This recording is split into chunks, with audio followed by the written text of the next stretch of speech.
Good morning, everyone. Happy Tuesday. Happy St. Patrick's Day. We're all wearing our greens. Yeah, that's right. Just today. Lisa, Lydia, Scott with you here this morning. We'll get you your St. Patrick's Day forecast, all white on this day of green. Yep. So first, I want to remind you, of course, we're live on Facebook every weekday morning with your morning news and weather headlines. Love it when you join us live, but of course it stays on your feed, so you can watch it whenever it works best for you or listen to it as a podcast. Check out all of our podcasts at inform.com/podcast. This one is called the Inform Minute. All right, you just never really know what you're going to get for St. Patrick's Day. You really don't, because it could be beautiful, it could be sunny, it could be raining, it could be snowing, it could be windy, and it's the latter that we have today. Yeah. Top of the morning to you. I'm disappointed in myself the lack of times I said that this morning. I only said it once. Record high for today, just to rub salt in the wound, is 76 back in 2012, which in my head it just feels like a couple years ago, but apparently it's not. It's actually, That's 14 years ago. 76 degrees that day. Wouldn't that be nice? Yes. That sounds lovely. We're looking at about 17 today. Well below average. Average is like 37 degrees. So 20-ish degrees below average today. Snow moving in from the west to the east right now, getting close to Devil's Lake. Jamestown arrives in the Red River Valley. I'd say anything between about 10 a.m. and noon looks fair. Kind of starting really light, and then the majority of the snow feeds its way in through the rest of the day. Snow is pretty good this afternoon into the early evening, and then wraps up pretty quickly. It's a clipper system, so they move in, they move out, they do their thing, they're gone. I'd say by 8 p.m., it's really out of the viewing area. So winding down in the Red River Valley, 5, 6, 7 o'clock, something like that, getting lighter and lighter. Wind picking up through the afternoon into the early evening is probably actually the bigger problem with the snowfall, gusting 30 to 40 miles an hour. Enough to push around dry, fluffier snow and make it tough to see, especially in open areas. We're not going like full-on blizzard today, but reduced visibility, snow-covered roads, less than ideal for your Tuesday travel. Looking at 2 to 4 inches in the north, where there is a winter weather advisory in effect until 7 o'clock tonight. I'd say 1 to 2 inches in the south, including here in Fargo. Again, not a big snow, but blowing around, snow coming down, cold, wind making it feel colder. Not the coziest St. Patrick's Day. An Irish coffee is probably the way to go. Bailey's in there. Warm yourself up. Yeah, exactly. Warm from the inside up. Quick moving system. We've got a little warm front with the system too, which actually means temperatures are going to get a little wonky. We're going to boost temperatures overnight tonight. We'll wake up tomorrow morning warmer than we will be at any point today. Moving in the right direction. With that, we'll end up in the 30s and 40s tomorrow afternoon, looking at about 46 in Fargo. So we go from 20 degrees below average today to about 10 degrees above average tomorrow. Big swing in temperatures. A little bit of moisture possible. I'm going to call it a partly cloudy sky, getting cloudier through the evening. Chance at a few little rain showers Wednesday evening, gone before you wake up on Thursday morning. Pockets of fog to start Thursday, but temperatures end up in the low 50s on Thursday afternoon. Nice. Mid to upper 50s on Friday. Okay. Some spots flirting with 60 degrees on Friday. A Friday afternoon with some sunshine paired with temperatures at almost 60. That's a combination I can get behind. Yep.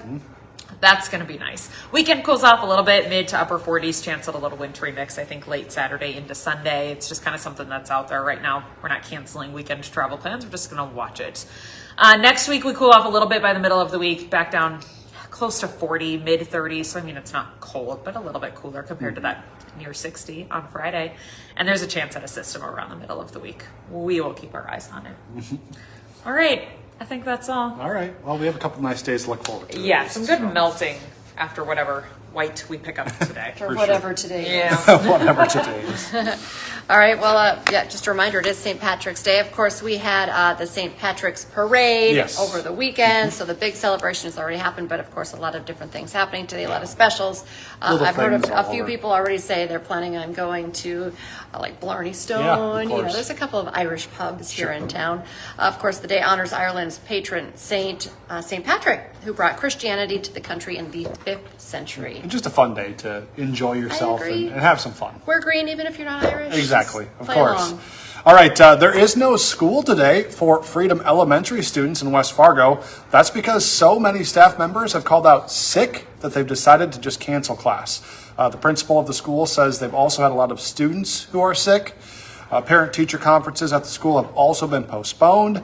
A decision to open school for Wednesday will be made sometime this afternoon. With Fargo Police Chief Dave Zabolski retiring at the end of the month, Fargo City leaders are laying out their preliminary plans to find a new police chief. Assistant Chief Travis Stefanowicz is actually expected to be the interim chief. City Administrator Michael Redlinger proposed a goal of naming a new police chief by late August or early September. And city officials also held an executive meeting last night discussing potential criminal litigation involving Angela Lips. WDAY, of course, broke her story for you last week. The Tennessee grandmother was detained for months without being interviewed after AI software identified her in a bank fraud case. The charges against her were dismissed, but the case is still under investigation. Right now, the North Dakota Highway Patrol is investigating who was behind a bomb threat at the state capitol. They say someone called Bismarck Central Dispatch just before 10 Sunday night saying that a bomb had been put in the Capitol building. State troopers, Bismarck police, and fire, along with the Bismarck bomb squad, all responded. No threat was found inside the building.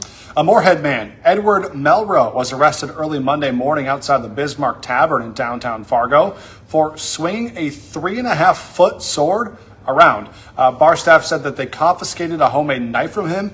That's when he left, and he came back and started hitting the back door with that 3.5-foot sword.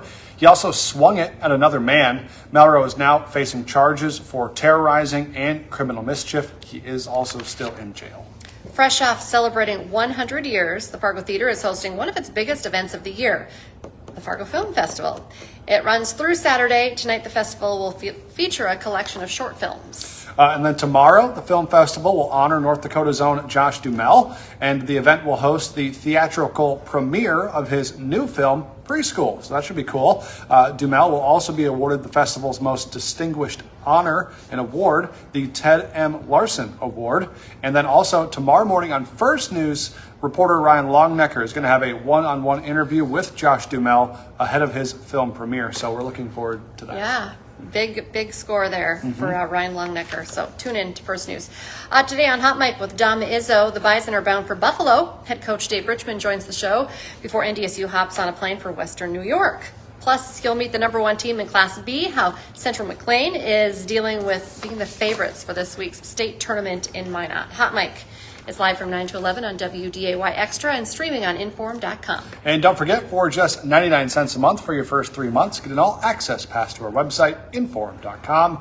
Just go to inform.com/subscribe to get that deal. Join us for our next newscast that's coming up at 11 this morning, and then we have you covered 4, 5, 6, 9, and 10 tonight. And we're back with First News tomorrow morning from 5 to 7. Have a great day, everyone.